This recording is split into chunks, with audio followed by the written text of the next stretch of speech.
Hello बच्चों। नमस्कार। कैसे हैं आप सब लोग? उम्मीद करता हूं कि आप सब लोग अच्छे होंगे, बेहतरीन होंगे, लाजवाब होंगे, एकदम बिंदास होंगे और साथ ही बहुत अच्छे से आप लोग अपनी पढ़ाई को कर रहे होंगे। सभी प्यारे दोस्त एक बार बताएंगे कैसे हैं आप सब लोग, कैसी चल रही है आप लोगों की पढ़ाई? भाई मतलब बहुत बुरा फील हो रहा है, बहुत गिल्टी फील हो रहा है आज आप लोगों के सामने आते हुए। पहले क्लास को एक बार हटवाया कि मैं क्लास नहीं लूंगा, फिर क्लास को दोबारा लगवाया, मन नहीं माना कि बच्चों से वादा किया हुआ है, फिर क्लास को हटवाया, फिर दोबारा से लगवाया। यानी आज 3 बार क्लास हटवाई गई है और 3 बार ही क्लास फिर से लगवाई गई है। मतलब जिस रोड से मैं आता हूँ वहाँ एक फाटक पड़ता है और उस पर जो है वो आप लोग मतलब आप लोगों को पहले भी बताया है कि ऊपर फ्लाईओवर बन रहा है पर अभी पूरी तरीके से काम नहीं हुआ है। तो फाटक जो है वो बहुत ज्यादा दिक्कत करता है। आज तो इतनी हद कर दी कि वो फाटक ही बीच में से ऐसा हो गया कि खुलेगा नहीं। फिर वापस से उल्टी करी गाड़ी, वापस करी और फिर जो बड़ा रास्ता था उससे वहां से मैं होके आया हूँ। कारण ये था लेने का क्योंकि कल बोल चुका था। और सामने आने का कारण ये नहीं था कि मतलब मैं इसलिए सामने नहीं आना चाहता कि भाई मैं रोज लेट हो जाता हूँ, रोज क्लास कभी 9:45 से कभी 10 बजे से रख देता हूँ। आपके सामने आने की हिम्मत नहीं हो रही थी मेरी, मेरे दोस्त। ठीक है। तो देरी के लिए आप लोगों से माफी भी नहीं चाहता कि मैं मांग सकता, क्योंकि कितनी बार माफी मांगूंगा। पर मैं आप लोगों को बता सकता हूं कि हाँ, मेरे साथ दिक्कत समस्याएं हुई हैं मेरे भाई। तो आज के लिए आप लोगों से फिर से हाथ जोड़कर माफी। और वजह मैं ही हूँ, वजह आपकी तो खैर कोई गलती नहीं है, टाइम ही मैंने वेस्ट किया है आपका आधे घंटे। लेकिन क्लास को मैंने छोड़ना जरूरी नहीं समझा। ठीक है मेरे भाई। चलिए, सभी का स्वागत है आपके अपने परिवार रोजगार विद अंकित में। मेरे प्यारे दोस्त, हम लोगों का जो टॉपिक चल रहा है वो परसेंटेज चल रहा है। और एक लास्ट क्वेश्चन हमने मेथड से समझा था, फिर मैंने आप लोगों से कहा था कि बाई ऑप्शन एक बार आप ट्राई करना, और नहीं तो कल हम लोग एक बार ट्राई कर रहे होंगे, बाई ऑप्शन क्वेश्चन को करने की कोशिश करेंगे। ठीक है बच्चे। क्वेश्चन ने कहा है किसी वस्तु की कीमत में लगातार 2 बार वृद्धि की जाती है, अंतिम कीमत 2295 रुपए है और आरंभिक कीमत 1000 थी। शुरुआत की कीमत कितनी दी हुई है? तो आप कहेंगे 1000। दूसरी बार प्रतिशत वृद्धि पहली बार प्रतिशत वृद्धि से दुगनी थी। दूसरी बार कीमत में कितने प्रतिशत की वृद्धि हुई?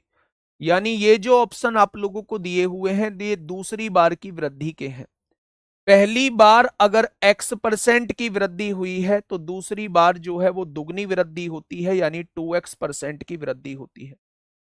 अगर ये दूसरी बार की वृद्धि आपसे पूछना चाह रहा है तो ये चारों ऑप्शन जो रहेंगे वो दूसरी बार की वृद्धि के रहेंगे मेरे भाई। अगर 35% दूसरी बार की वृद्धि में थोड़ी सी मान लेता हूं तो 2x की वैल्यू 35% है तो x की वैल्यू 17.5% हो जाएगी। यानी पहली बार वैल्यू 17.5% बढ़ी होगी, 117.5% हो गई होगी। और दूसरी बार वैल्यू 35% बढ़ी होगी तो 135% हो गई होगी। क्या इसको सॉल्व करने के बाद 2295 आ रहा है? अगर आ रहा है तो ये बिल्कुल सही है, और अगर नहीं आ रहा है तो ये बिल्कुल गलत है। मेरे प्यारे दोस्त, मैंने पॉइंट हटाया, जीरो लिखी। 25 चौका 100, 25 सत्ते 175, 25 चौका 100, जीरो, 1 2 3, 1 2 3। आपने देखा कि 47 की गुणा 135 में करिए भाई, कितना आएगा? तो 47 की गुणा 135 में करने से कितना आ रहा है? आप थोड़ा सा जल्दी से गुणा कर दीजिए मेरे भाई। 7 पंजे 35 को 5 हासिल 3, 7 21 और 3 24, 21 और 3 24 हो जाएंगे।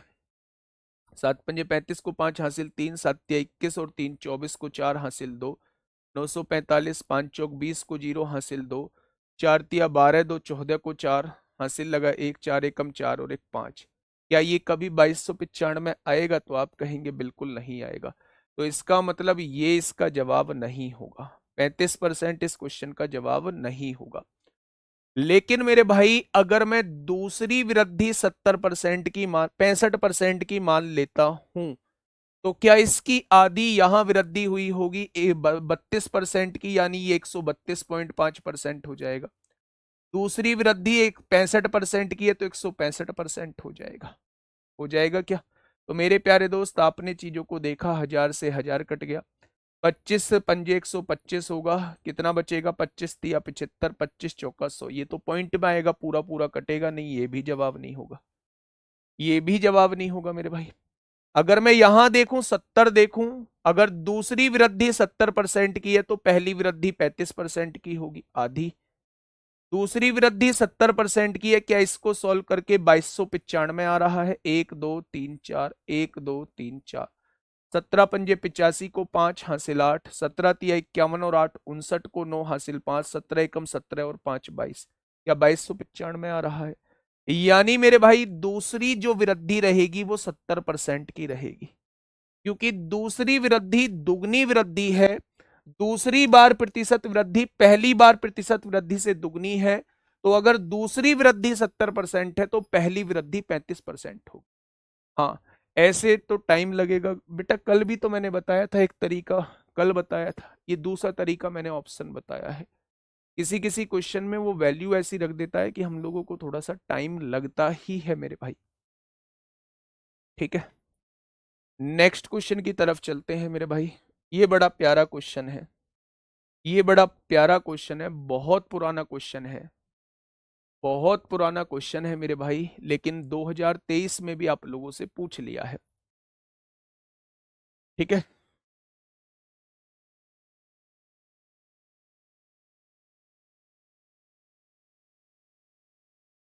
हाँ, इन कमेंट से ही तो मुझे दिक्कत होती है मेरे भाई अंकुश। डायरेक्ट ही कह दूंगा कि क्लास नहीं होगी, ठीक है, आगे से ध्यान रखूंगा कि डायरेक्ट कह दूंगा क्लास नहीं होगी। अगर क्लास नहीं करनी होती तो कोई जबरदस्ती नहीं है, मैं 10 बजे से क्लास थोड़ी ना करता आपकी। अबे मूर्ख, अगर ये क्लास मुझे नहीं लेनी होती तो मैं 10 बजे से क्लास रखता? क्या मैं आपसे कहता कि आके आज नवीन सर की क्लास नहीं है, मैं 11:30 बजे तक क्लास लूंगा? थोड़ा सा दिमाग का यूज कर लिया करो, इस दिमाग को भगवान को जाके ऐसे ही दोगे का कि हमने यूज नहीं किया इसका बिल्कुल भी? क्या कुछ भी बोलने से मतलब है?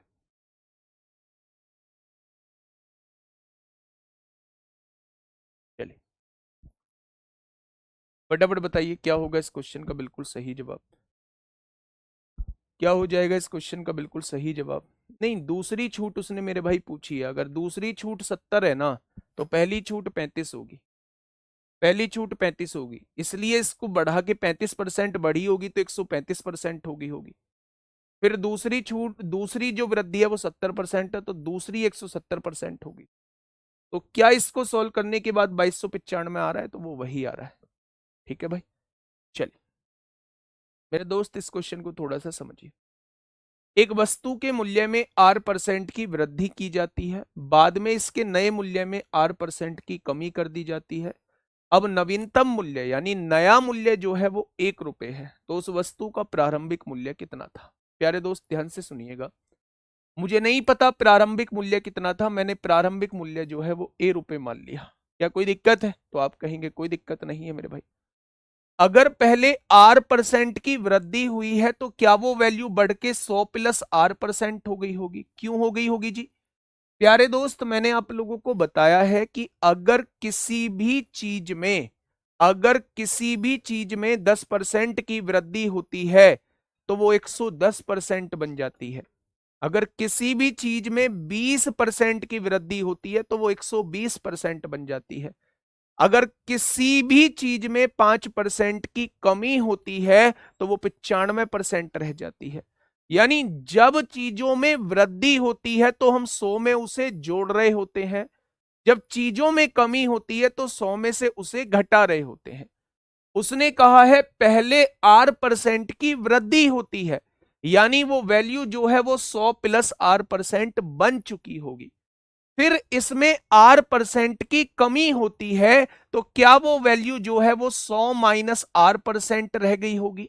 हाँ या ना? वो कह रहा है इन दोनों चेंजेस के बाद नवीनतम वैल्यू 1 बन जाती है।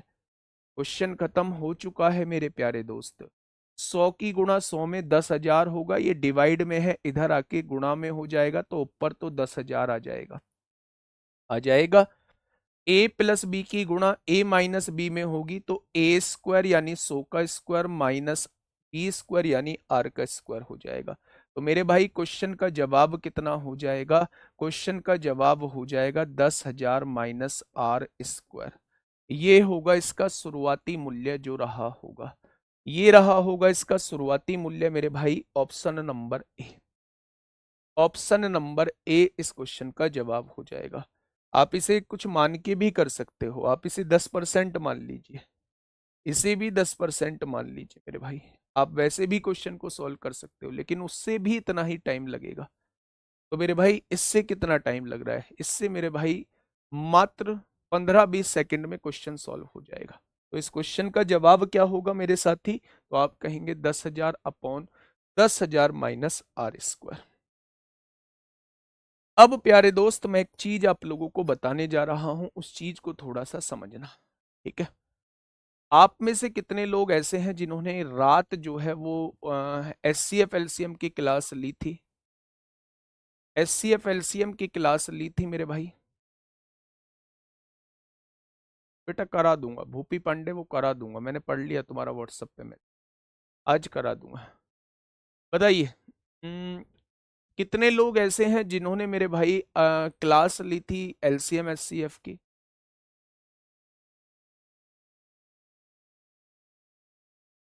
अगर नहीं ली है तो लो उसे, लो उसे। बहुत शानदार तरीके से मैंने उसका आपको रिवीजन कराया है, और रिवीजन मेरे भाई बहुत शानदार तरीके से अगर हुआ है तो चीजें रिकॉल हो गई हैं तो फिर दिक्कत नहीं आएगी। थोड़ा सा ध्यान से सुनना, मेरी बात को थोड़ा सा समझना कि मैं क्या कहना चाह रहा हूं। जब भी क्वेश्चन आपके सामने 2D का आता है, 2D मतलब जब भी आपके सामने क्वेश्चन सर्किल का आता है, जब भी आपके सामने किसी क्वेश्चन रेक्टेंगल का पूछा जाए, जब भी आपके सामने कोई क्वेश्चन स्क्वायर का पूछा जाए, जब भी आपके सामने कोई क्वेश्चन ट्राइंगल का पूछा जाए, इस तरीके के 2D के क्वेश्चन अगर पूछे जाते हैं, इसकी किसी डायमेंशन में वृद्धि या कमी करते हैं और ओवरऑल उसके एरिया में फर्क पूछते हैं कि एरिया में क्या इफेक्ट पड़ेगा, तो मेरे भाई ऐसे केस में हम लोग रामबाण फॉर्मूला लगा रहे होते हैं। जो चीज बढ़ाई जा रही है उसे पॉजिटिव लेंगे, अगर कोई चीज घटाई जा रही है तो मेरे प्यारे दोस्त उसे नेगेटिव लेंगे। ठीक है भाई? जैसे ये क्वेश्चन आप लोगों के सामने है मेरे भाई, थोड़ा सा प्यार से सुनना। क्वेश्चन ने क्या कहा है? एक आयत की भुजाओं के मापन के दौरान, आयत मतलब 2D है मेरे भाई, उनका माप 10% और 8% अधिक प्राप्त होता है।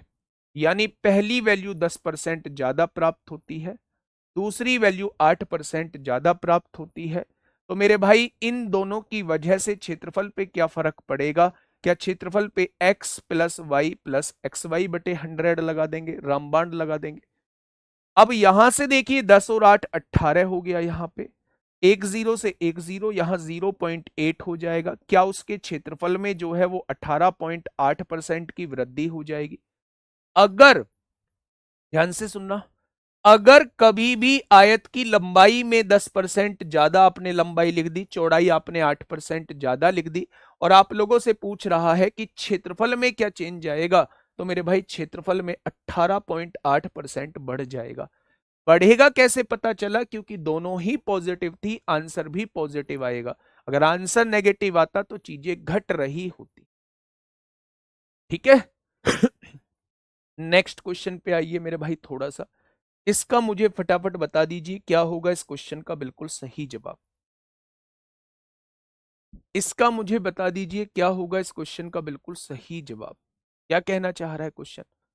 क्वेश्चन ने कहा है मेरे भाई, यदि एक वर्ग की प्रत्येक भुजा में, if each side of a square is increase by 50%, what will be the percentage change in its area.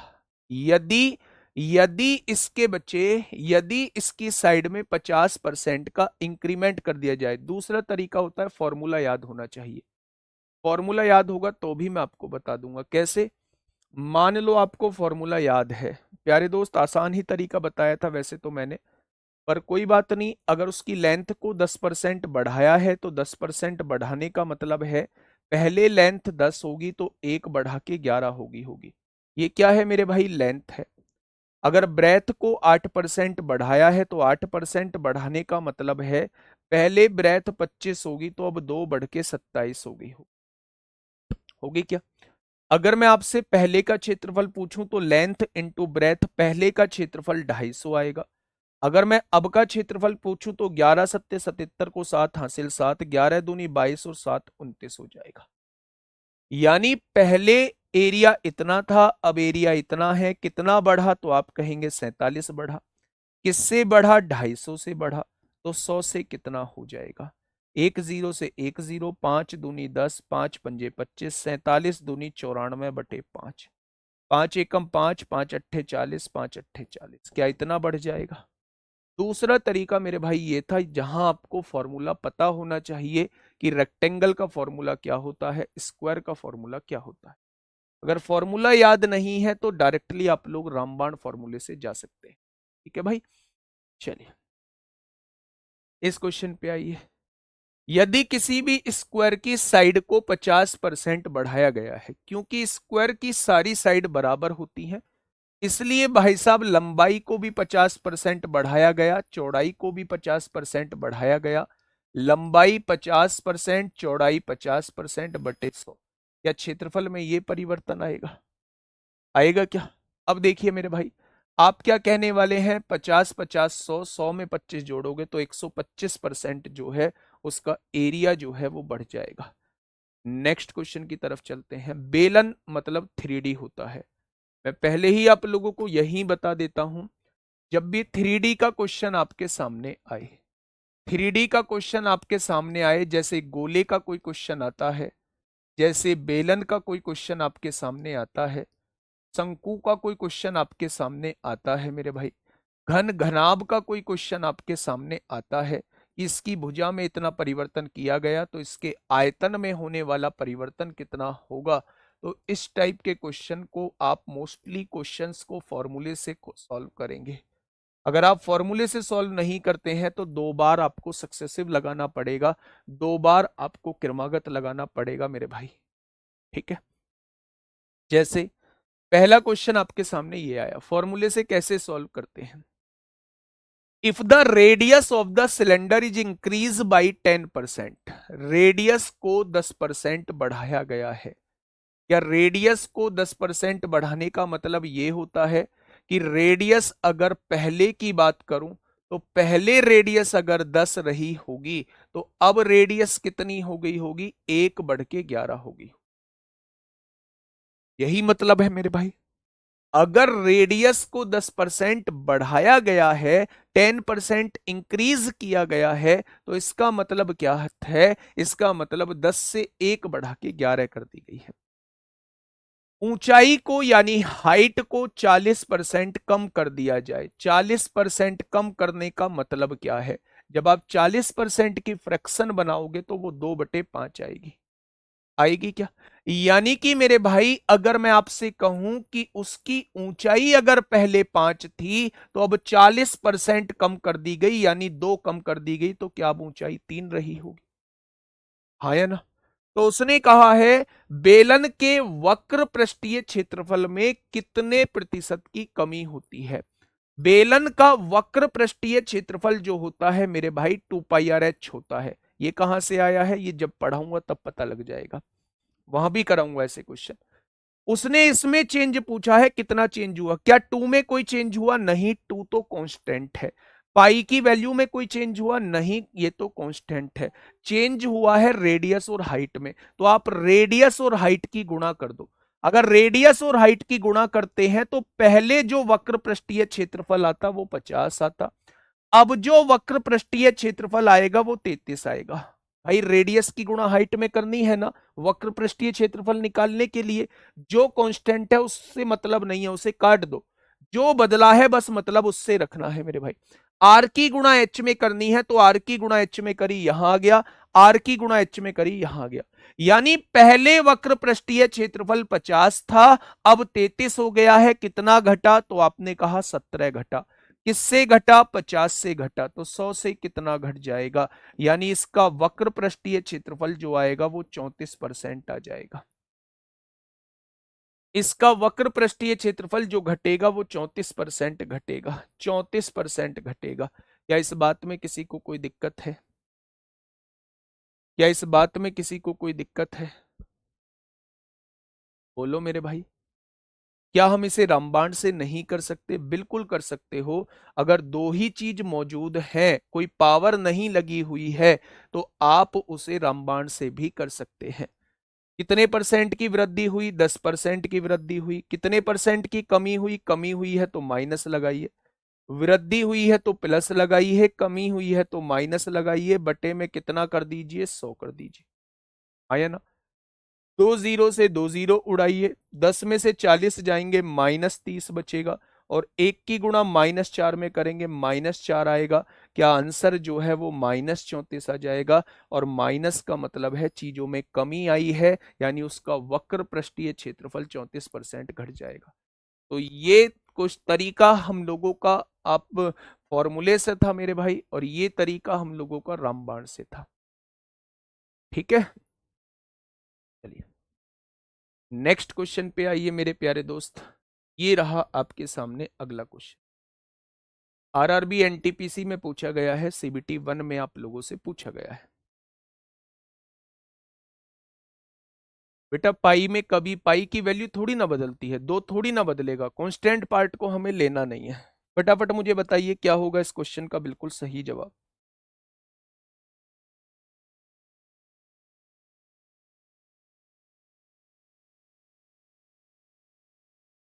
बताइए मेरे भाई। किसी वर्ग की दो आसन्न भुजाओं की लंबाइयों में आसन्न भुजा होती है बराबर वाली भुजा। ये एक वर्ग है जिसकी सभी भुजा समान है। इसकी इस भुजा में 35% की वृद्धि की गई और इसमें 25% की वृद्धि की गई है। जब ये दोनों बराबर भुजा थी, इसको ज्यादा बढ़ाया गया है, इसको कम बढ़ाया गया है, तो अब ये बराबर भुजा नहीं रही होंगी। अब ये बराबर भुजा नहीं रही होंगी। अब जब ये बराबर भुजा नहीं रही होंगी तो ये मेरे भाई रेक्टेंगल बन चुकी होंगी। समझो ना मैं क्या कहना चाह रहा हूं। आपकी ये दोनों लंबाई बराबर है, वर्ग में सारी भुजा बराबर होती हैं, ये भी मैंने 100 मान ली, ये भी मैंने 100 यूनिट मान ली। इसमें 35% का इंक्रीमेंट किया तो क्या लंबाई जो है वो मेरे भाई 135 हो जाएगी। इसमें 25% का इंक्रीमेंट किया, क्या चौड़ाई जो है वो 125 हो जाएगी। क्या लंबाई और चौड़ाई बराबर रही? तो आपने कहा नहीं रही। यानी अगर अलग अलग वृद्धि की जा रही है तो अब वो वर्ग नहीं रहेगा, अब वो आयत बन जाएगा। उसने कहा है इसके क्षेत्रफल आयत का क्षेत्रफल वर्ग के क्षेत्रफल से कितना अधिक होगा। तो निकाल लेते हैं मेरे भाई। 35% की वृद्धि की गई है, 25% की दूसरी भुजा में वृद्धि की है। अगर दोनों जगह ही वृद्धि हो रही है, दो ही चीज बस मौजूद है, तो आप वहां रामबाण फॉर्मूला लगा सकते हैं। 35 और 25 कितना हो जाएगा? 60 हो जाएगा। और इसमें जोड़ेंगे 25 चौका 100, 4 अट्ठे 32 होगा, 3 बचेंगे, 4 सत्ते 28, 4 पंजे 20। यानी 60 में 8.75 जोड़ेंगे तो बेटा आयत का क्षेत्रफल कितना ज्यादा हो जाएगा? तो आप कहेंगे 68.75% ज्यादा हो जाएगा। ठीक है, ये बात समझ में आई क्या? तो आप कहेंगे जी बिल्कुल आ गई। नेक्स्ट क्वेश्चन की तरफ चलते हैं। नेक्स्ट क्वेश्चन क्या है? सर्किल के बारे में थोड़ा सा मैं आप लोगों को बताता हूं। सर्किल के बारे में थोड़ा सा मैं आप लोगों को बताता हूं। ये आपके सामने एक सर्किल दिया हुआ है। सर्किल का मेरे भाई अगर ये रेडियस आप लोगों को दी हुई है, त्रिज्या आप लोगों को दी हुई है, और आप लोगों से कभी भी इसके क्षेत्रफल में परिवर्तन पूछा जाता है कि त्रिज्या में इतना चेंज करने से क्षेत्रफल में कितना चेंज होगा, तो आप क्षेत्रफल में बदलाव लाने के लिए हमेशा ये वाला फॉर्मूला लगाएंगे, रामबाण फॉर्मूला लगाएंगे अगर वो क्षेत्रफल में बदलाव पूछता है।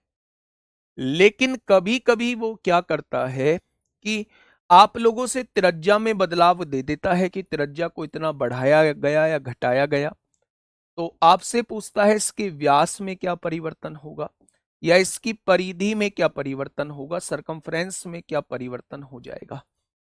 प्यारे दोस्त, ये जो चीज मैंने लिखी है इसे थोड़ा सा गौर से देखिएगा आप लोग। थोड़ा सा गौर से देखने की कोशिश करिएगा। मैंने 67.75 आ रहा है क्या? नहीं, 4 8 32, ठीक है। देखिए प्यारे दोस्त, अगर मैं आप लोगों से कहूं कि इसकी रेडियस को 10% बढ़ाया गया, तो आप समझ जाना इसका डायमीटर भी 10% बढ़ा होगा।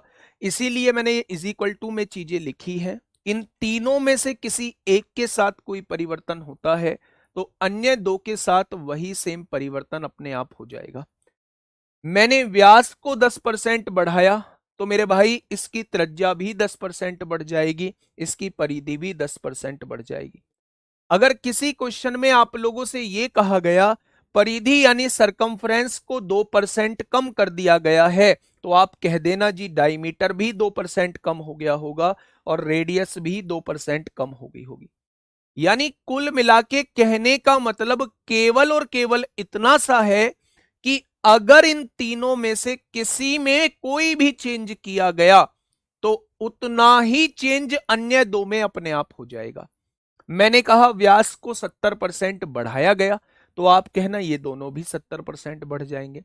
मैंने कहा परिधि को 40% घटाया गया तो आप कहना ये दोनों भी 40% घट जाएंगे। मैंने कहा त्रिज्या को 35% बढ़ाया गया तो आप कहना ये दोनों भी 35% बढ़ जाएंगे। यानी इन तीनों में से किसी एक के साथ जो आपने चेंज किया है अन्य दो के साथ वही चेंज हो जाएगा। लेकिन भाई साहब अगर आप लोगों से वो एरिया में परिवर्तन पूछ लेता है, क्षेत्रफल में परिवर्तन पूछ लेता है, तो आपको हमेशा इससे निकालना होगा।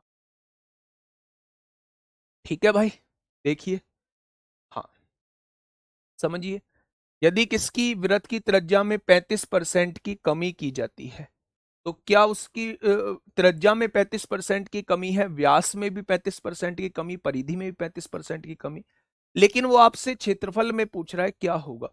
तो क्षेत्रफल में कमी का मतलब माइनस में लेना पड़ेगा, दोनों ही वैल्यू माइनस में लेनी पड़ेंगी। यहां भी ये माइनस में लेना पड़ेगा, ये भी माइनस में लेना पड़ेगा और बटे में 100 हो जाएगा। होगा क्या? अगर मैं आप लोगों से ये कहूं मेरे भाई, हाँ -35 माइनस का 70 हो जाएगा। अब यहां से अगर हम लोग देखें तो माइनस माइनस प्लस होगा, 35 का वर्ग कितना होगा, 12.25 हो जाएगा। भाई 35 का वर्ग 1225 होता है, बटे में 100 है तो 12.25 हो जाएगा। तो अगर आप यहां से चीजों को देखते हैं -70 प्लस 12 तो ये बचेगा माइनस का 58.25, माइनस का 57.75 हो जाएगा, माइनस का 57.75 हो जाएगा। और 57.75 का मतलब क्या होता है, 0.75 का मतलब होता है 3/4। अगर 0.25 होता तो मतलब 1/4 होता, 0.75 है तो मतलब 3/4 होगा। तो मेरे भाई आंसर कितना हो जाएगा, उसके एरिया में जो है वो 57 सही 3/4 की कमी आ जाएगी। परिधि को इंग्लिश में सरकमफ्रेंस बोलते हैं, सरकमफ्रेंस कहते हैं, व्यास को इंग्लिश में डायमीटर कहते हैं और त्रिज्या को इंग्लिश में मेरे भाई रेडियस कहते हैं।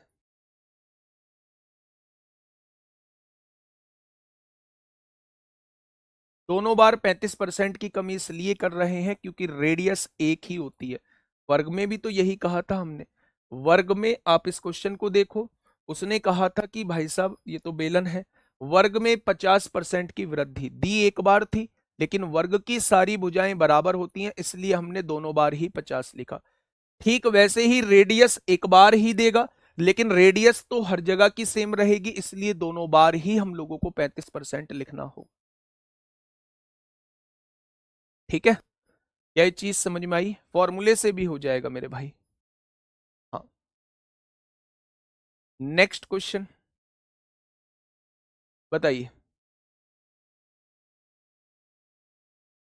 इसे तो आप लोग आसानी से कर लेंगे बेटा जी। 0.75 का मतलब 3/4 होता है, 0.75 का मतलब पॉइंट हटाएंगे नीचे 100 लिखेंगे, 25 तिया 75, 25 चौका 100।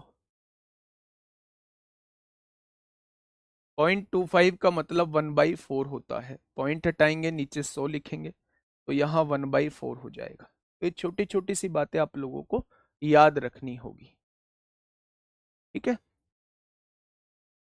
चलिए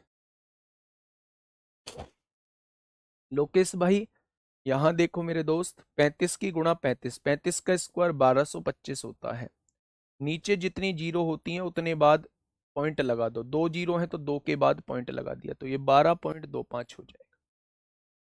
ठीक है, आइए आराम से क्वेश्चन को करिए और जवाब दीजिए क्या होगा इसका बिल्कुल सही जवाब। यदि आयत की प्रत्येक भुजा की लंबाई में 25% की वृद्धि की जाए, मतलब प्रत्येक भुजा यानी लंबाई भी 25% बढ़ा दी है, चौड़ाई भी 25% बढ़ा दी है, 25 गुणा 25/100 ये हो जाएगा। 25 और 25 50 हो जाएगा, और 25 25 625/100 का मतलब है 6.25। 50 और 6 56, और 0.25 का मतलब होता है 1/4। अभी तो बताए, तो आंसर कितना हो जाएगा, 56 सही 1/4 हो जाएगा। नेक्स्ट क्वेश्चन पे आइए। आरआरबी आरपीएफ कांस्टेबल 18 जनवरी 2019 में आप लोगों से पूछा गया है, फटाफट बताइए। करा दिए हैं भाई ऐसे क्वेश्चन।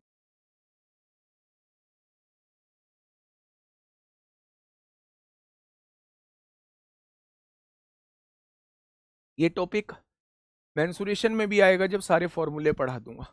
ठीक है, माइनस हटने का मतलब है वो चीजें कम हो रही हैं, तो माइनस ने केवल आपको ये बताया है अभय कुमार की चीजें कम हो रही हैं।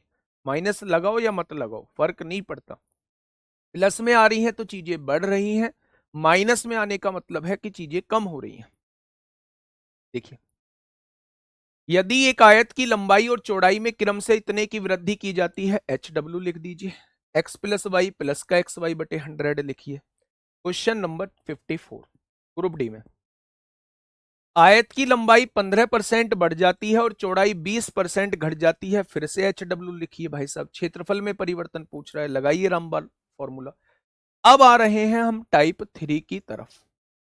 प्यारे दोस्त, ऐसा नहीं है कि ये जो टाइप मैंने अभी कराया है इस पर और क्वेश्चन नहीं बनते, लेकिन मेरे प्यारे दोस्त, हाँ, लेकिन मेरे प्यारे दोस्त जो है, अगर मैं बात करूं क्वेश्चन, जब मेंसुरेशन में पढ़ाऊंगा तो वहां सारे क्वेश्चंस आप लोगों को करा रहा हूंगा, क्योंकि अब फॉर्मूले में फिर से बताने लगा तो बहुत टाइम मेंसुरेशन के फॉर्मूले में ही चला जाएगा, तो ये टॉपिक हम लोग वहां भी कर रहे होते हैं। जितना रामबाण का यूज था उतने रामबाण के फॉर्मूले पर बेस्ड हम लोग यहाँ कर चुके हैं। जो फॉर्मूले पर बेस्ड क्वेश्चन बनेंगे वो हम लोग मेंसुरेशन में करेंगे, क्योंकि ये मानते हुए कि आप लोगों को फॉर्मूले नहीं पता है मेरे भाई। ठीक है, चलिए टाइप 3, अब हम लोग जनसंख्या के क्वेश्चन कर रहे हैं। थोड़ा सा जनसंख्या के क्वेश्चन ध्यान से समझना, थोड़ा सा जनसंख्या के क्वेश्चन को ध्यान से समझना, मैं क्या कहना चाह रहा हूं भाई साहब। पहले इसका थोड़ा सा मतलब डिटेल समझिए इस बात की कि जनसंख्या के क्वेश्चन एक्चुअल में है क्या। एक गांव है, प्यारे दोस्त ध्यान से समझना, अगर ये चीज समझ ली तो कोई दिक्कत नहीं आएगी। एक गांव की जनसंख्या 10% बढ़ी, तो 10% बढ़ने का मतलब होता है 1/10।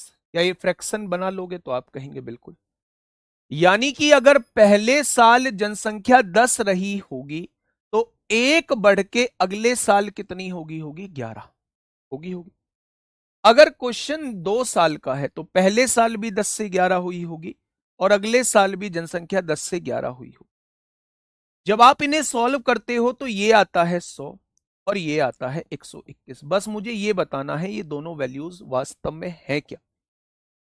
जब हम कहते हैं कि 10% बढ़ रही है तो 2 साल बाद की जनसंख्या कितनी होगी। अगर मैं बाद की जनसंख्या आपसे पूछता हूं तो ये वाली जनसंख्या जो होती है वर्तमान की जनसंख्या होती है, और ये 2 साल बाद की जनसंख्या होगी, इसे आप समझ चुके होंगे।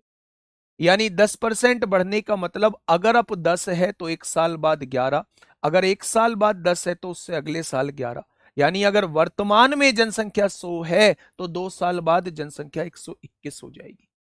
ये तब का केस है बच्चे, ये तब का केस है जब हम लोग 2 साल बाद का जिक्र कर रहे होते हैं।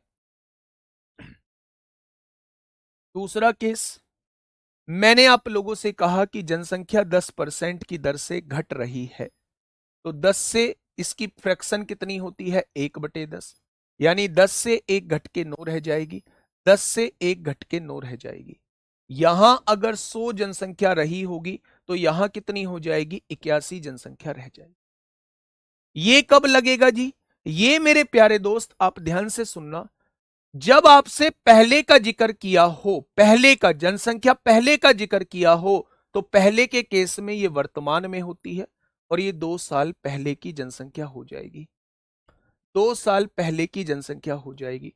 2 साल पहले अगर 10 रही होगी तो 1 घट के 9, 10 रही होगी तो 1 घट के 9, यानी 2 साल पहले अगर जनसंख्या 100 रही होगी तो 2 साल बाद यानी वर्तमान में अब जनसंख्या 81 हो जाएगी।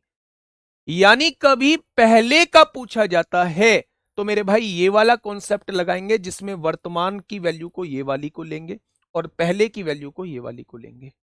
जब बाद का क्वेश्चन आपके सामने आता है तो वर्तमान की वैल्यू ये वाली होगी और बाद की वैल्यू ये वाली होगी। क्या चीजें क्लियर है, एक बार बोर्ड पे निगाह मारो और मुझे बताओ क्या चीजें क्लियर है।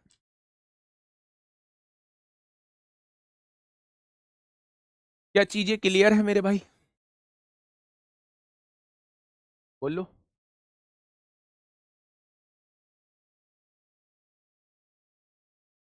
बेटा क्यूब और स्क्वायर से याद मत रखो, क्योंकि जब जो है फ्रैक्शन टेढ़ी मेढ़ी आती है तो हमें क्यूब और स्क्वायर याद नहीं रखना है, हमें वैल्यू कभी कभी डायरेक्ट भी काटनी पड़ जाती है।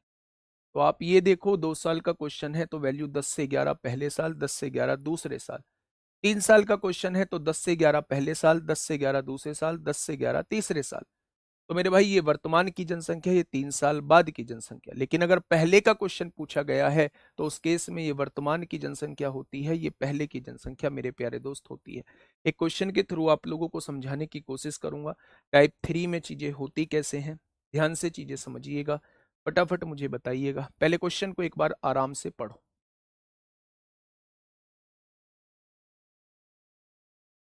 बताइए। हाँ ऊपर करना।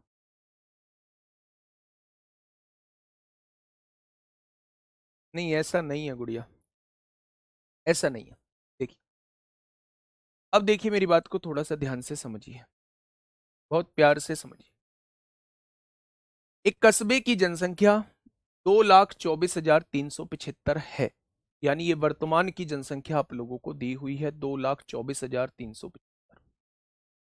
यदि यह प्रतिवर्ष 4% की दर से बढ़ती है तो 2 वर्ष बाद इसकी जनसंख्या क्या होगी। मेरे भाई थोड़ा सा ध्यान दीजिए। 4% की दर से बढ़ती है, 4% की दर से बढ़ने का मतलब क्या, 4% की फ्रैक्शन 1/25 आएगी, आएगी या नहीं।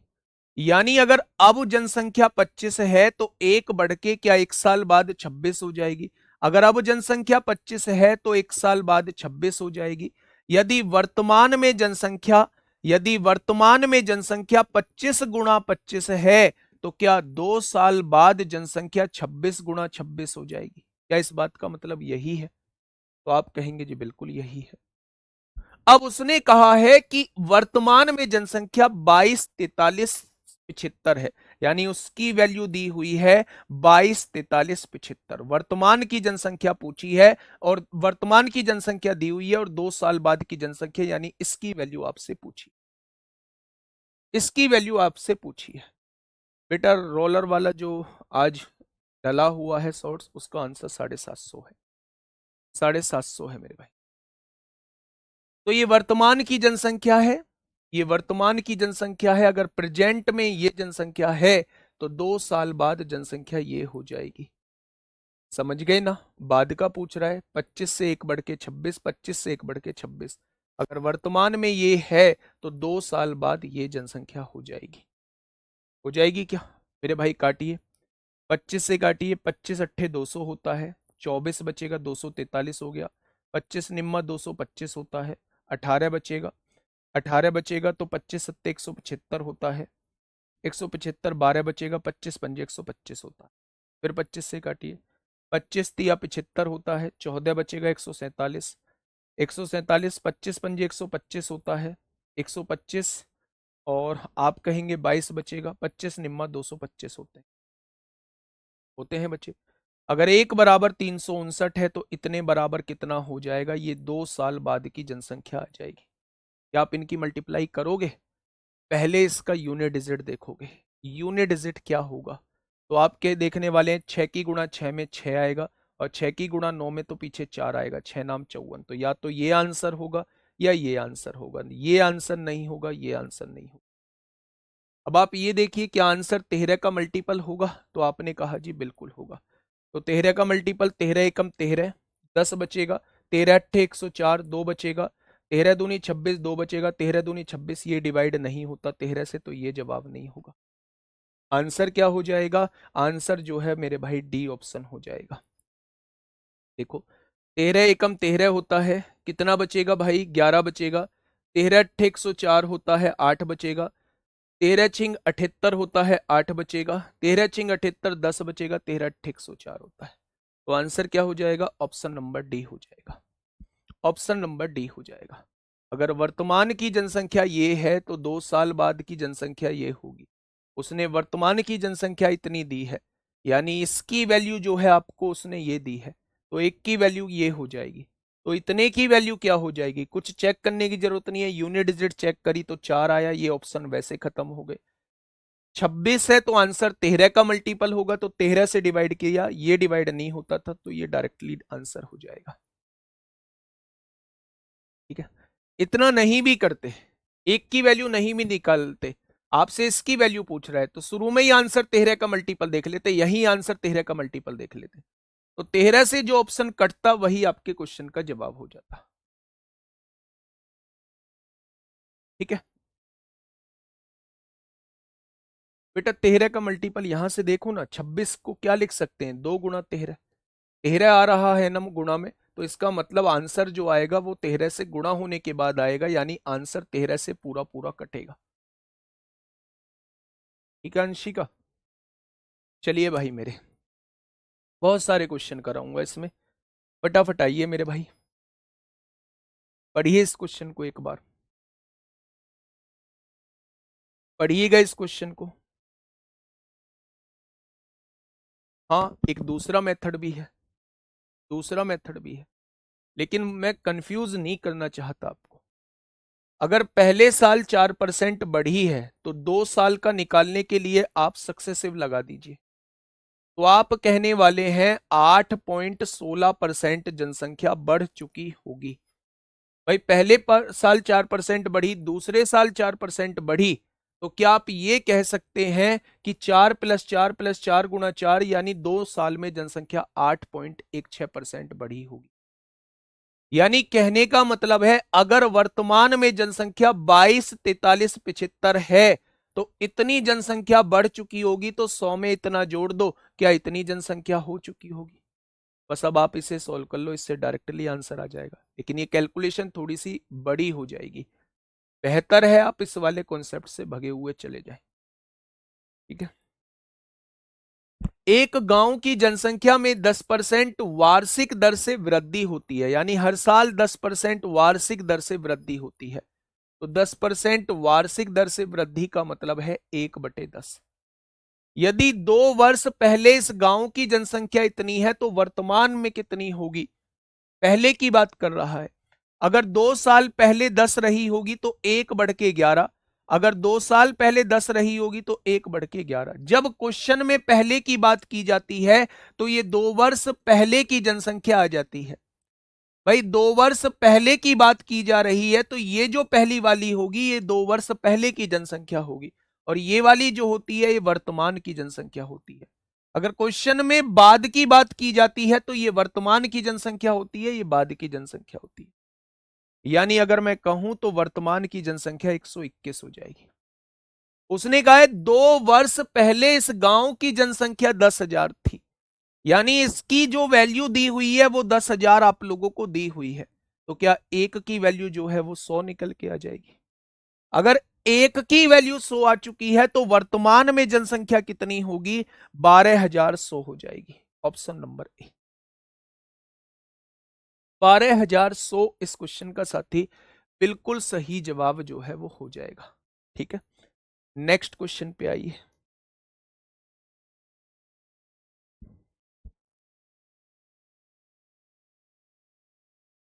ऐसे भी कर सकते हैं, नीवी आर्या बिल्कुल गुड़िया, ऐसे भी कर सकते हैं। इस क्वेश्चन को मैं ऐसे ही करूंगा। क्वेश्चन को समझिए थोड़ा सा। एक शहर में प्रत्येक वर्ष वर्ष के आरंभ में लोगों की संख्या में 3% की वृद्धि हुई। 3% की वृद्धि हुई मेरे भाई। यदि उस शहर की वर्तमान जनसंख्या 30 लाख है तो 3 वर्ष बाद जनसंख्या क्या होगी? कैलकुलेटिव क्वेश्चन है मेरे भाई, कैलकुलेटिव क्वेश्चन है। वो आप लोगों से ये पूछ रहा है कि अगर शुरुआत में जनसंख्या 100 है तो 3 बढ़ के 103 हो गई होगी, अगले साल जनसंख्या 100 है तो 3 बढ़ के 103 हो गई होगी, अगले साल जनसंख्या 100 है तो 3 बढ़ के 103 हो गई होगी। ऐसे ही तो है भाई, 3 साल बाद की पूछ रहा है ना। अगर 3 साल बाद की पूछ रहा है तो ये वर्तमान की जनसंख्या रही होगी और ये 3 वर्ष बाद की जनसंख्या रही होगी। हाँ या ना? यानी अगर मैं आप लोगों से ये पूछूं कि वर्तमान में जनसंख्या कितनी है तो 2 4 6 6 जीरो लगा दो, और 3 साल बाद जनसंख्या कितनी है? 103 गुणा 103 गुणा 103 है क्या? अब उसने मुझसे कहा है कि वर्तमान जनसंख्या 30 लाख है, तो क्या इसकी वैल्यू आप लोगों को 30 लाख दी हुई है? 30 लाख दी हुई है मेरे भाई। तो क्या आप कह सकते हैं 1 2 3 4 5 6, 1 2 3 4 5 6, एक की वैल्यू 3 आएगी? अगर एक की वैल्यू 3 है तो इसकी वैल्यू कितनी हो जाएगी? तो क्या आप इसकी वैल्यू निकाल पाओगे? नहीं निकालनी मेरे भाई। या तो डिजिटल सम लगाना या फिर आप डिविजिबिलिटी रूल लगाना। आप देख रहे हैं 3 है तो 3 का मल्टीपल ही आंसर होगा। क्या 3 से कटता है? 3 कट गया, 27 कट गया, 3 7 और 1 8, 8 और 8 16 और 1 17, ये 3 से नहीं कटेगा। कट जाएगा? नहीं कटेगा। 3 2 5 और 1 6, 6 कट जाएगा। 8 7 15 कट जाएगा। 8 और 1 9, 3 से कट रहा है। 3 2 5, 5 7 12, 3 से कट गया। 8 और 1 9 कट गया, ये भी 3 से कट जाएगा। 3 2 5, 5 और 8 13 और 1 14, 7 21, ये 3 से कट जाएगा। 8 और 1 9, ये भी 3 से कट रहा है। यानी मेरे भाई आप यहां देखेंगे तो ये 3 से नहीं कटता बस। अब कैसे करें जी? अब क्या गुणा करनी पड़ेगी हम लोगों को? गुणा करेंगे तो बहुत लेंदी हो जाएगा, नहीं करनी ना गुणा। लगाइए डिजिटल सम। क्या कहता है डिजिटल सम? आपने इसके अंकों का योग किया, 3 और 1 कितना होगा? 4। 3 और 1 कितना होगा? 4। 3 और 1 कितना होगा? 4 होगा।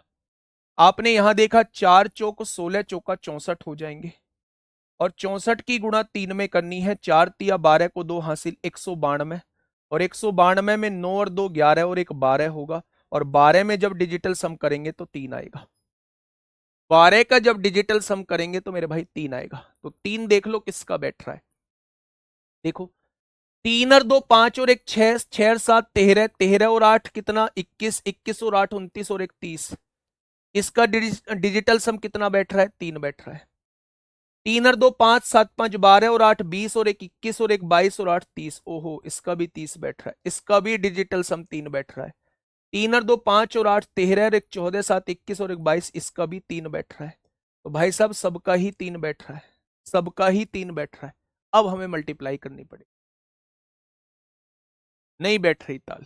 3 का डिविजिबिलिटी रूल भी देख लिया, और मेरे भाई मैंने डीएस सिस्टम भी लगा के देख लिया, तो नई ताल बैठ रही है। तो मेरे भाई अब कैसे करें इस क्वेश्चन को? तो अब हमारे पास एक ही ऑप्शन बचता है, इसकी मल्टीप्लाई करना ही हम लोगों के पास ऑप्शन बचता है। केवल और केवल इसकी मल्टीप्लाई वाला ही ऑप्शन हम लोगों के पास बचता है। तो एक बार डिवाइड करके देख लेना मेरे भाई, है ना? थोड़ा सा मुश्किल है। 103 गुणा 103, 103 का स्क्वायर कर लीजिए। देखो गुणा करनी सिखा रहा हूँ, डायरेक्ट गुणा करनी सिखा रहा हूँ आप लोग। 103 की गुणा 103 में करिए, यानी 103 का स्क्वायर है।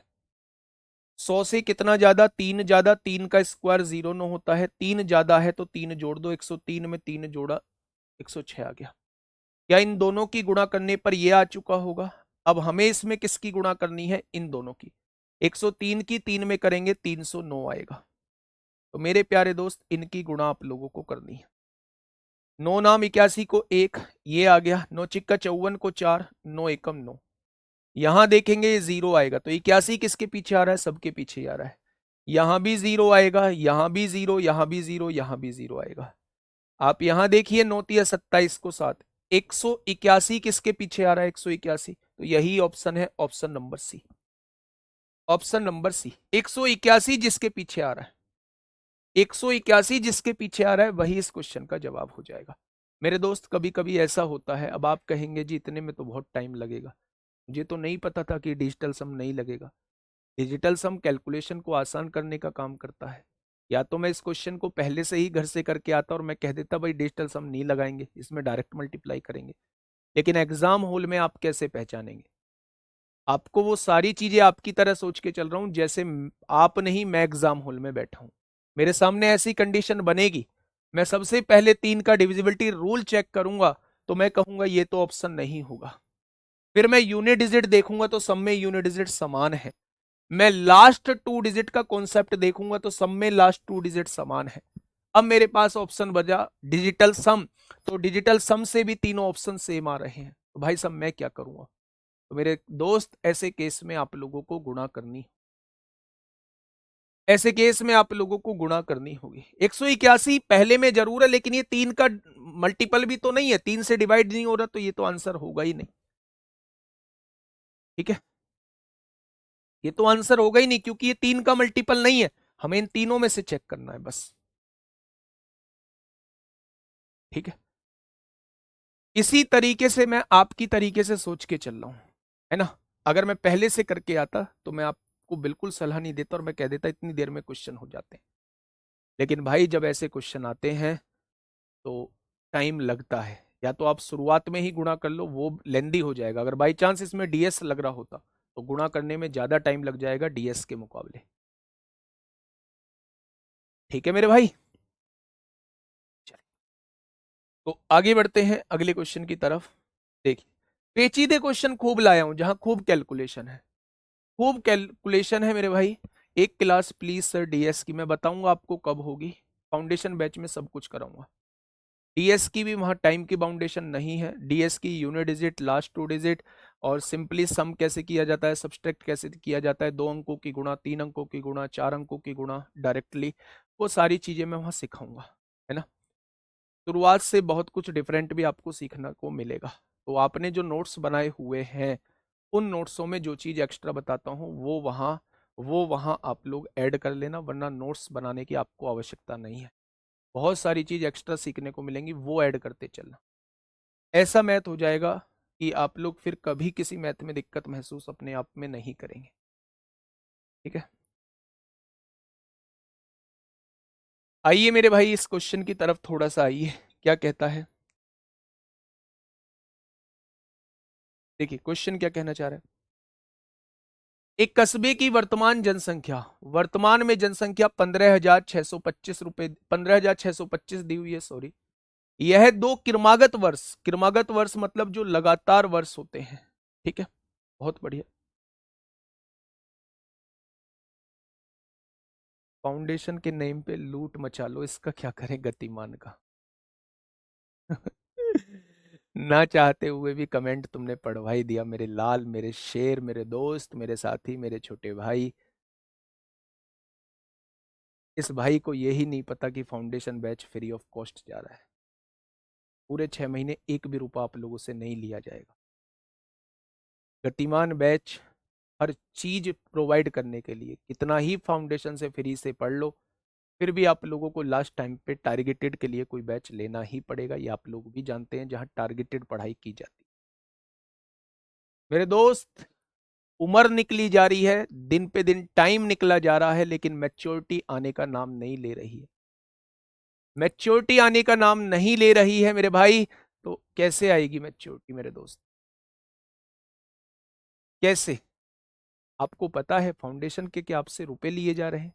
एक भी रुपया नहीं है, फ्री ऑफ कॉस्ट है फाउंडेशन। तो फिर ऐसी बात क्यों? बस इसलिए कि मैं आपका कमेंट पढ़ पाऊं, इसलिए कि थोड़ा सा दुख हो पाए, बस इसलिए कि मैं उन बच्चों को पढ़ा रहा हूं जो सोचने की शक्ति नहीं रखते। ऐसे तुम थे तो नहीं, पर ऐसे बन क्यों गए? मेरे साथ रहते रहते ऐसे बन गए?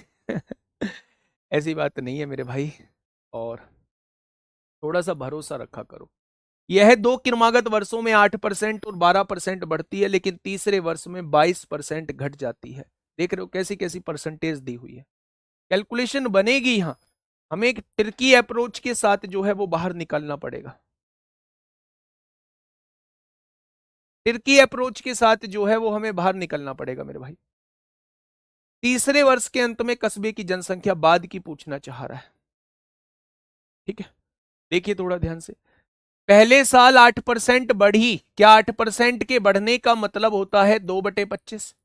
यानी अगर वर्तमान में जनसंख्या 25 है तो 2 बढ़ के 27 हो जाएगी एक साल बाद। ठीक है, 12% बढ़ती है, 12% बढ़ने का मतलब है 4 × 12, 4 से काटेंगे, यानी अगर अब 25 है तो 3 बढ़ के कितनी हो जाएगी? आप कहेंगे 28 हो जाएगी। लेकिन तीसरे वर्ष में 22% घट जाती है, और 22% घटने का मतलब क्या है? 22% घटने का मतलब है अगर अब 50 है तो 11 घट के कितनी रह जाती है? 39। कोई दिक्कत? तो आप कहेंगे नहीं। 2 से काटा 25 बार, 2 से काटा 14 बार। बाद की पूछी जा रही है ना, 3 वर्ष के अंत में। तो ये अगर वर्तमान में जनसंख्या ये है तो 3 वर्ष बाद ये जनसंख्या हो जाएगी। यानी वो आपसे इसकी वैल्यू पूछना चाह रहा है। ठीक है, आइए मेरे प्यारे दोस्त, यहां मेरे हिसाब से तीनों का गुना करिए। 25 × 25 × 25। 3 साल बाद जनसंख्या 27 × 14 × 19। उसने वर्तमान की जनसंख्या 15,625 दी हुई है। 25 × 25 × 25 से 15,625 कट जाएगा, क्या 1 = 1 आ जाएगा? यानी वो आपसे इसकी वैल्यू पूछना चाह रहा है। क्या गुणा करोगे आप? नहीं करोगे। पहले देखोगे यूनिट डिजिट, 7 चौक 28 को 8 9 8 72, पीछे 2 आएगा, ये ऑप्शन नहीं होगा, ये ऑप्शन नहीं होगा। दोनों में 9 का मल्टीपल 4 2 6, 7 6 13, 4 17, 1 18, 4 और 1 5 4, 9 और 2 11, ये 9 से नहीं कटता तो आंसर कितना हो जाएगा? C option. बैठ गई ट्रिक? ठीक। लेकिन अगर दोनों ऑप्शन में कोई भी कैलकुलेशन का शॉर्टकट नहीं लग रहा होता तो फिर मैं गुणा करता। मानते हो या नहीं? बोलो। चलिए नेक्स्ट क्वेश्चन की तरफ चलते हैं। पूछे जाते हैं ये एग्जाम में, इसलिए मैं क्वेश्चंस पे ज्यादा ध्यान दे रहा हूं। फटाफट बताइए। Question number 59।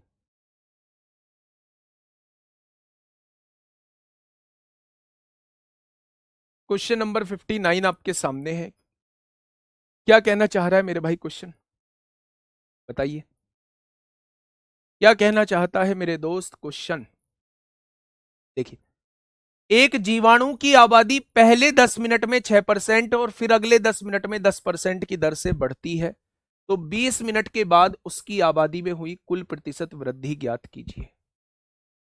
पहले 10 मिनट, पहले 10 मिनट में 6% और अगले 10 मिनट में 10% की दर से बढ़ती है। 6% का मतलब क्या होता है? क्या कोई मुझे बताएगा? तो आप कहेंगे 3/50, यानी 50 से 3 बढ़ के 53 हो जाएगी पहले 10 मिनट में। पहले 10 मिनट में। अगले 10 मिनट में 10% की दर से बढ़ती है। 10% की दर से बढ़ने का मतलब है अगले 10 मिनट में 10 से 11 हो जाएगी। पहले 10 मिनट में 50 से 53, अगले 10 मिनट में 10 से 11। यानी शुरुआत में अगर ये है तो क्या 20 मिनट बाद ये जनसंख्या हो जाएगी? 20 मिनट बाद भाई 10 10 कितने हो जाएंगे? 20 मिनट बाद, और वो 20 मिनट बाद की ही जनसंख्या पूछनी चाह रहा है। 20 मिनट के पश्चात उनकी आबादी में कुल कितना चेंज आएगा? तो आपने देखा जी, चेंज यहां कितने का है? 500 का है। 50 ढाई 500 है। यहां जनसंख्या कितनी है? 11 तिया 33 को 3 हासिल 3, 11 पंजे 55 और 3 58 हो जाए। यानी मैं पूछूं कितनी बढ़ी जनसंख्या, तो आप कहेंगे 83। किससे बढ़ी? 500 से। तो 100 से कितना भाई? 500 से ही तो 83 बढ़ के 583 हुई है। यानी 2 जीरो से 2 जीरो कट गई, 5 एकम 5, 3 बचेंगे, 5 छंग 30, 5 छंग 30।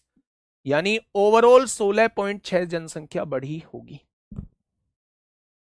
क्या ये हम लोगों का रामबाण से भी हो जाएगा? बिल्कुल। पहले साल जनसंख्या 6% बढ़ी, दूसरे साल 10%, दूसरे 10 मिनट में 10% बढ़ी, पहले 6% बढ़ी, दूसरे में 10% बढ़ी, बटे में 100। तो आपने कहा 10 और 6 16, और 6/10 का मतलब 0.6 होता है, यानी ओवरऑल जो 20 मिनट में चेंज आया होगा वो 16.6% का चेंज आया होगा। रामबाण से भी कर सकते हैं, रेशो से भी कर सकते हैं क्वेश्चन। नेक्स्ट क्वेश्चन पे आइए। ये आरपीएफ कांस्टेबल में आप लोगों से पूछा गया है। जस्ट एक बार क्वेश्चन को पढ़िएगा और बताइए क्या होगा इस क्वेश्चन का बिल्कुल सही जवाब।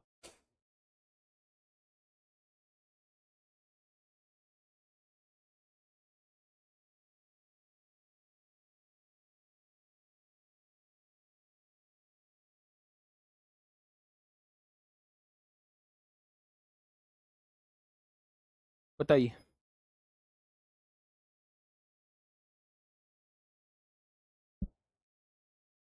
एक कस्बे की 5% जनसंख्या की किसी महामारी में मृत्यु हो जाती है। 5% जनसंख्या एक्सपायर कर चुकी है, यानी कि उसकी मृत्यु हो चुकी है, और बची जनसंख्या में से 8% घबराकर कस्बे को छोड़कर चली गई। 8% जो है वो कस्बे को छोड़कर चली गई। यदि कस्बे की कुल जनसंख्या अभी यानी वर्तमान में 88,274 है, तो शुरुआत में कस्बे की कुल जनसंख्या कितनी होगी? यानी कि मेरे भाई शुरुआत में वो आपसे पूछना चाह रहा है, वर्तमान की दी हुई है, शुरुआत की पूछना चाह रहा है, यानी पहले की पूछना चाह रहा है। क्वेश्चन समझे आप लोग? 5% जनसंख्या की तो किसी महामारी की वजह से मृत्यु होगी।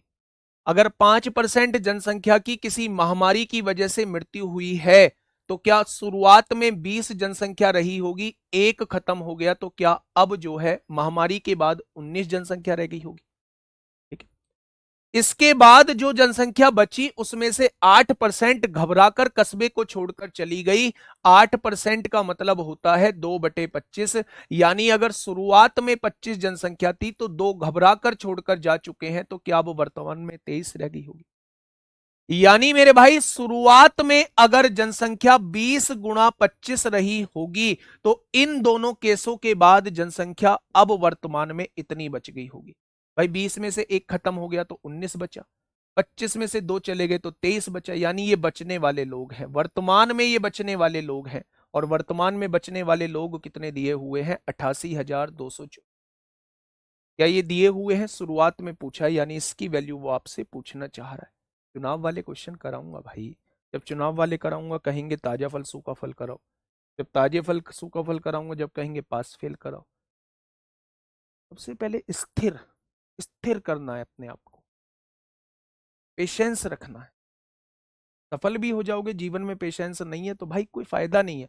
बेचैनी रहेगी हर वक्त किसी ना किसी चीज, उस बेचैनी को हावी नहीं होने देना है। ठीक है, काटिए मेरे भाई। 19 19 चौक 68, 19 चौक 76 होते हैं, 76 और 12 बचेगा। 19 पंजे 95, 19 छिक्का 114 होते हैं, 19 छिक्का 114 होते हैं, 8 बचेगा, 87 हो जाएगा। 19 चौक 76 होते हैं 11, 19 छिक्का 114 होते हैं, 23 दूनी 46 होते हैं, 0 23 दूनी 46, एक बराबर 202, तो इतने बराबर कितने हो जाएगा? तो 20 से कटने वाला भी आंसर 25 से कटने वाला आंसर होगा। मेरे भाई गुणा करो ना, 25 दूनी 50, 500 आएगा, और 202, 5 दूनी 10 को जीरो हासिल 1, 5001, 5 दूनी 10 हो जाएगा, 2 जीरो और लगा दो, 10 10 00, 10 10 00, option number B, option number B, 10 10 00, option number B हो जाएगा।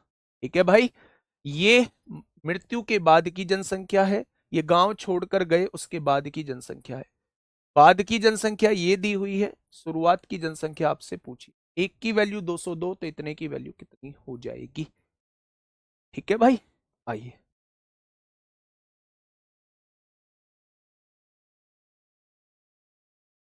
Question number 61।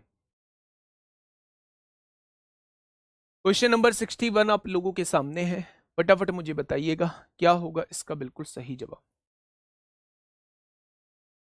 क्या कहना चाह रहा है बेटा? 58 में 9 से इसलिए करा है आदित्य राज क्योंकि उसमें 27 था, और 27 जो होता है वो 9 का मल्टीपल होता है। 27 9 का मल्टीपल होता है, इसलिए मैंने 9 का मल्टीपल चेक किया था मेरे भाई। ठीक है, देखिए, एक शहर की आबादी में, हाँ बेटा इसलिए लिखा है मैंने, इसको इसलिए लिखा है, देखो 20 लोग शुरुआत में थे, एक महामारी की वजह से एक्सपायर कर गया तो अब 19 लोग बचे। 25 लोग शुरुआत में थे, 2 लोग गांव छोड़कर जा चुके हैं तो 23 लोग बचे। यानी ये वो लोग हैं जो सारी घटना घटने के बाद बचे। 19 गुणा 23, उसने कहा इस दोनों घटना घटने के बाद इतने लोग बचते हैं, यानी मेरे हिसाब से इतने बच रहे हैं, उसने इतने दिए हैं, तो एक की वैल्यू 202, तो शुरुआत में लोग पूछ रहा है तो इतने की वैल्यू कितनी हो। ठीक है, क्या कह रहा है क्वेश्चन? एक शहर की आबादी में लगातार 2 वर्षों में 10% और 20% की वृद्धि हुई। 10% की वृद्धि का मतलब है 1/10, यानी 10 से 1/11 हो गई होगी। और 20% की वृद्धि का मतलब होता है 1/5, यानी 5 से 1/6 हो गई होगी। तीसरे वर्ष इसमें 25% की कमी हुई। 25% की कमी का मतलब होता है 1/4, यानी 4 से 1 घट के 3 रह गई होगी। तीसरे वर्ष की जनसंख्या और 3 वर्ष पहले की जनसंख्या का अनुपात बताइए। क्या वो पहले की जनसंख्या पूछ रहा है? तो ये जो होगी वो 3 वर्ष पहले की जनसंख्या होगी, और ये जो रहेगी वर्तमान की जनसंख्या रहेगी। तीसरे वर्ष की जनसंख्या और 3 वर्ष पहले की जनसंख्या, यानी वो इसकी अपॉन इसकी वैल्यू पूछना चाह रहा है। ठीक है, तो आपने क्या कहा मेरे भाई, 11 6 66 तिया 198 होते हैं, और 10 पंजे 50 चौक 200 होते हैं। 2 नाम 18, 2 नाम 18 हो जाएगा, 2 से काटा 100 बार। आंसर कितना आएगा? 99/100। ये वैल्यू 99 है, ये वैल्यू 100 हो जाएगी। देखो ना, ये वैल्यू कितनी आई गुणा करके? 198, और ये वैल्यू कितनी आई? 200। 3 वर्ष, तीसरे वर्ष की जनसंख्या, ये 3 साल बाद की जनसंख्या, तीसरे वर्ष की जनसंख्या ये, और 3 वर्ष पहले की जनसंख्या वो ये है मेरे भाई। तो इन दोनों का रेशो आपसे पूछा, 198/200, यानी कि वो कितना हो जाएगा? वो 99/100 हो जाएगा। 100/99 नहीं बेटा, 99/100। आइए,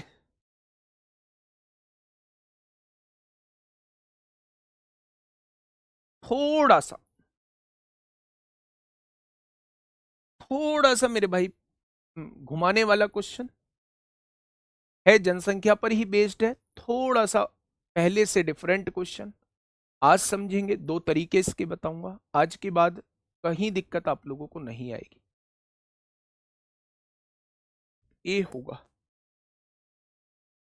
नहीं, तीसरे वर्ष की जनसंख्या तो ये है ना, और 3 वर्ष पहले की जनसंख्या ये है, तो 99/100 ही तो आएगा। 100/99 क्यों आएगा भाई? तीसरे वर्ष की जनसंख्या और 3 वर्ष पहले की जनसंख्या, तो ये 3 वर्ष पहले की जनसंख्या है, और तीसरे वर्ष की जनसंख्या मतलब इसके तीसरे वर्ष, ये वाली वर्तमान की बात कर रहा है। तीसरे वर्ष की जनसंख्या और 3 वर्ष पहले की जनसंख्या, तो ये बाद में ही तो लिखा जाएगा, तो 99/100 आएगा।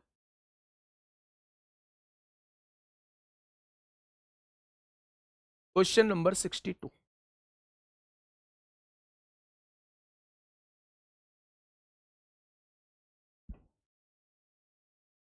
पढ़िएगा क्वेश्चन, क्या कहना चाह रहा है बच्चे क्वेश्चन।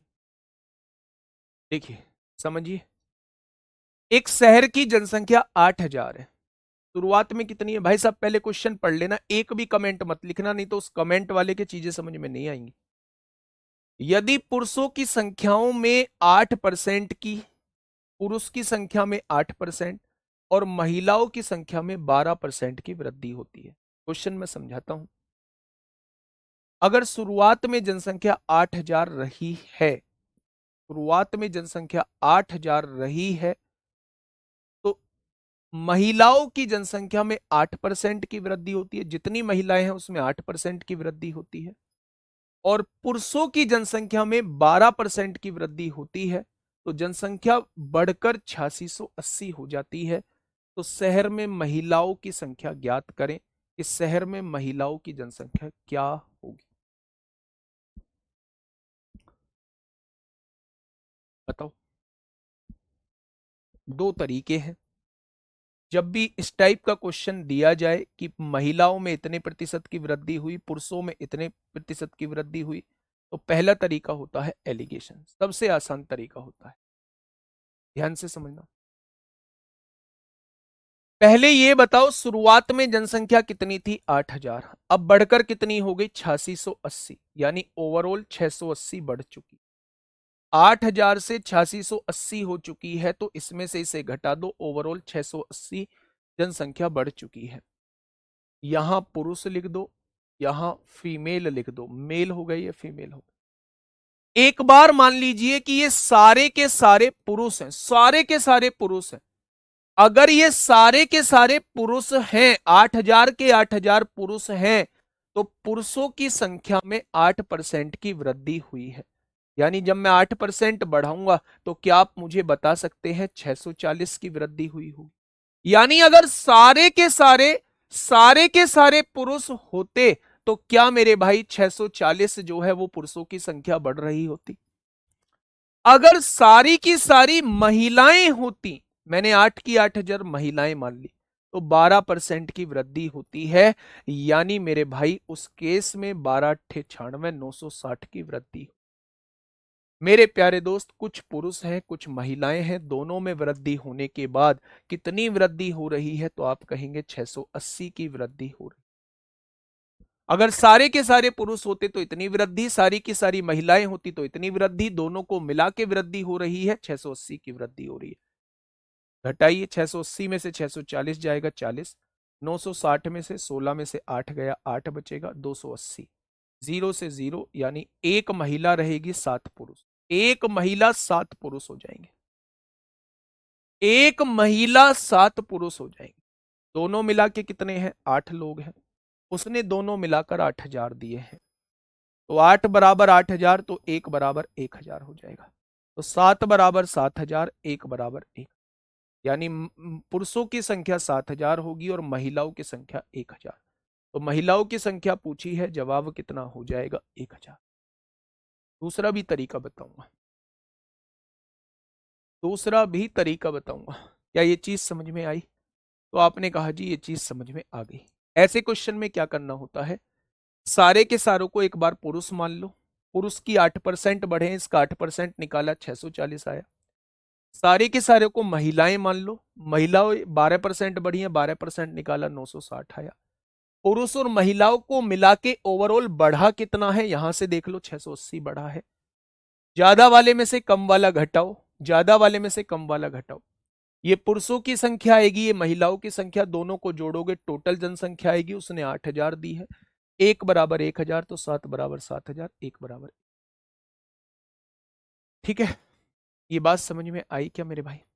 दूसरा तरीका, सेकेंड मेथड यूज करते हैं। ध्यान से समझना। शुरुआत में जनसंख्या 8,000 थी, बढ़ के कितनी हो चुकी है? 8,800। ये मेल है, ये फीमेल है। मेल 8% बढ़े हैं, फीमेल 12% बढ़ी है।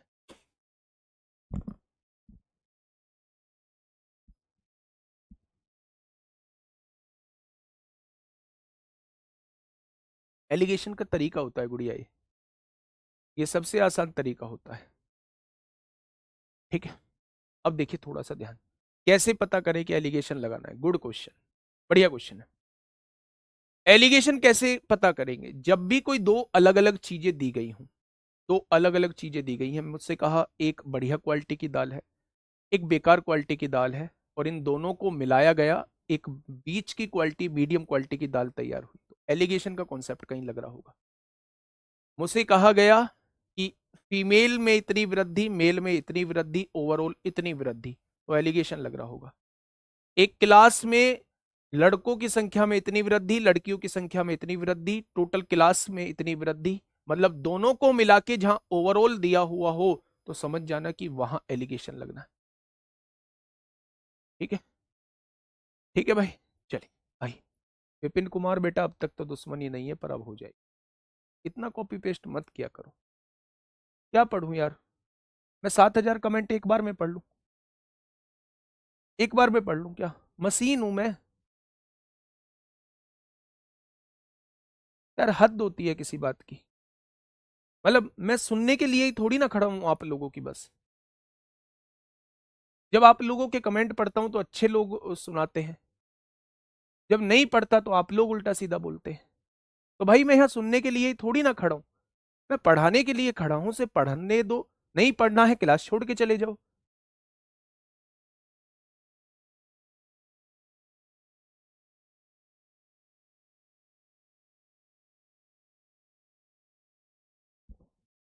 यार अजीब बात करते हो, पता नहीं इंसान हो या जानवर हो। और अगर जानवर की श्रेणी में हो तो पहले इंसान बनो।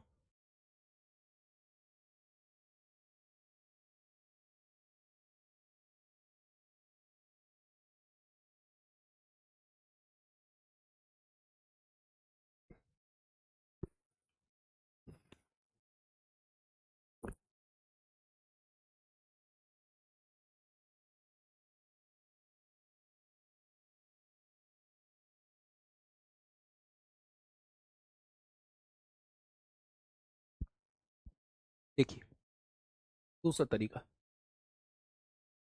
क्वेश्चन को पहले ध्यान से समझिए। शुरुआत में जनसंख्या कितनी थी? 8,000। बढ़ के कितनी हो गई? 8680। कितनी बढ़ी? 680 जनसंख्या बढ़ी है। यहां से ये चीजें क्लियर होगी। अच्छा एक बात मुझे बताइए, महिलाएं कितनी परसेंट बढ़ी हैं? मेल 8%, फीमेल कितने परसेंट बढ़े हैं? 12%। क्या मैं उसे 8+4 लिख सकता हूं? इसी के फॉर्म में लिख दीजिए इसे। आपने देखा जी 8% ये भी बढ़ा, 8% ये भी बढ़ा, तो मेरे भाई क्या ओवरऑल जनसंख्या 8% बढ़ी है? चाहे वो पुरुष हो चाहे वो महिलाएं हो, क्या ओवरऑल जनसंख्या 8% बढ़ी है? तो आप कहेंगे जी बिल्कुल बढ़ी है। तो ओवरऑल का 8% बढ़ा दो। 8,000 का 8% जब आप बढ़ाओगे तो 640 आ जाएगा। यानी 640 जो जनसंख्या बढ़ी है वो इन दोनों की वजह से बढ़ी है, इन दोनों की वजह से। टोटल जनसंख्या कितनी बढ़ी थी? 680। उसमें से 640 इन दोनों की वजह से बढ़ गई, तो बची कितनी? 40। क्या 40 इसकी वजह से बढ़ी होगी? यानी 4% महिलाओं की वैल्यू 40 है, तो 1% महिला की वैल्यू 10 होगी, तो 100% यानी टोटल महिलाओं की वैल्यू क्या हो जाएगी? क्या टोटल महिलाओं की वैल्यू 10 है ना? 1% की वैल्यू 10 है तो 100% की वैल्यू 1,000। क्या महिलाओं की जनसंख्या 1,000 हो जाएगी? अगर टोटल जनसंख्या 8,000 थी उसमें से 1,000 महिलाएं हैं तो 7,000 पुरुष हो जाए। क्वेश्चन खत्म।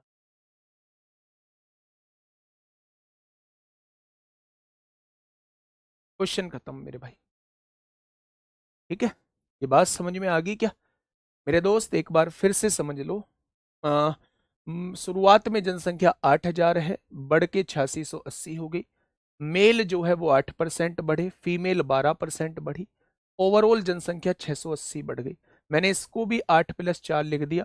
आपने देखा टोटल जनसंख्या 8% तो बढ़ती ही बढ़ती है। आपने 8,000 का 8% निकाला, 640 आया, यानी इन दोनों की वजह से 640 जनसंख्या बढ़ी होगी।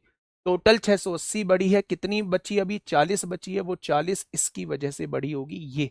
ये 4% की वैल्यू 40 होगी। 4% महिलाओं की वैल्यू 40 है, तो 1% महिलाओं की वैल्यू 10 होगी, तो 100% महिलाओं की वैल्यू 1,000 हो जाएगी। ठीक है मेरे भाई। Next question.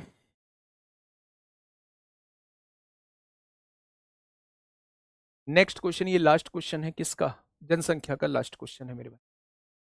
फटाफट बताइए क्या होगा इस क्वेश्चन का बिल्कुल सही जवाब। देखिए, हाँ एलिगेशन लगा सकते हैं देवराम बिरदा। आप जिस चीज को मैंने वैल्यू में चेंज किया आप उसे परसेंटेज में भी चेंज कर सकते हैं। ठीक है, देखिए 2018 में एक कॉलोनी की जनसंख्या 54,000 हो गई, जो 5% प्रतिवर्ष की दर से बढ़ रही है। 2 साल पहले की पूछ रहा है। आसान क्वेश्चन है, आसान क्वेश्चन है। 5% का मतलब क्या होता है? 5% का मतलब 1/20 होता है। यानी 20 जनसंख्या रही होगी तो घट रही है बढ़ रही है? बढ़ी है तो 21 हो गई होगी। 20 रही है तो 21 हो गई होगी। 2 साल पहले की पूछ रहा है, तो ये जनसंख्या 2 साल पहले, जब पहले की बात होती है तो ये वाली जनसंख्या 2 साल पहले की होती है और ये वर्तमान की होती है। अगर बाद की होती तो ये वर्तमान की होती है, 2 साल बाद की होती।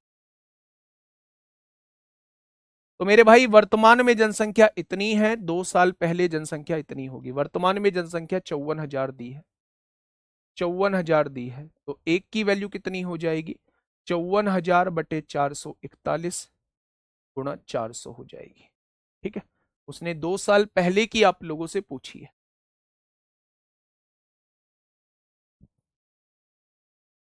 ठीक है, ये बात समझ में आ गई? 54,000 हो गई, जो 5% प्रतिवर्ष की दर से बढ़ रही है। तो 2 साल पहले की कॉलोनी की आबादी ज्ञात करें। तो इसकी वैल्यू जस्ट आप लोगों को निकालनी है। क्या ये चीज समझ में आई? बोलो। तो आप कहेंगे जी ये चीज समझ में आ चुकी। 9 × 54 होंगे, 6,000 हो गया। 9 × 36 होंगे, 9 × 9 = 81 होंगे। 49 आ रहा है, ये तो कट ही नहीं रहा है। लगभग लगभग पूछ रहा है क्या? एक बार डिवाइड करके देख लो, एक बार डिवाइड करके देख लो मेरे भाई। 54,000 ही है क्या? इंक्रीजिंग एट द रेट, 5% की वैल्यू 1/20 होती है। Find the population of the colony. एक बार देखना अप्रोक्सीमेट में वैल्यू आ रही है क्या? 6 × 4 = 24, 24 लाख को 49 से डिवाइड कर दो। ठीक है भाई, लगभग अप्रोक्सीमेट में वैल्यू आएगी, क्योंकि पूरी पूरी कटेंगी नहीं, और पूरी पूरी कटेंगे नहीं तो अप्रोक्सीमेट में आ रही है, तो इसे 50 मान लो। नीचे वाली वैल्यू बढ़ाइए, आंसर को भी बढ़ाना होगा, आंसर को भी बढ़ाना होगा। 48,000 से ज्यादा होगा, ये जवाब नहीं होगा। ये तो 48,000 से ज्यादा है भाई, अप्रोक्सीमेट में भी नहीं जा सकते, आपको डिवाइड ही करना पड़ेगा। तो 49 से डिवाइड करिएगा इसे, 49 से डिवाइड करिएगा मेरे भाई इसे। ठीक है, हाँ पॉइंट में आएगा तो अप्रोक्सीमेट वैल्यू ले लेंगे इसमें, पॉइंट में आ रहा है तो अप्रोक्सीमेट वैल्यू ले लेंगे। ठीक है मेरे भाई, बहुत बढ़िया। नेक्स्ट जो हम लोगों का टाइप चलने वाला है, वो अब एक्सपेंडिचर बेस्ड क्वेश्चन चलने वाले हैं। हाँ, एक्सपेंडिचर बेस्ड क्वेश्चन चलने वाले हैं, जो हम शानदार तरीके से मेरे भाई पढ़ने वाले हैं।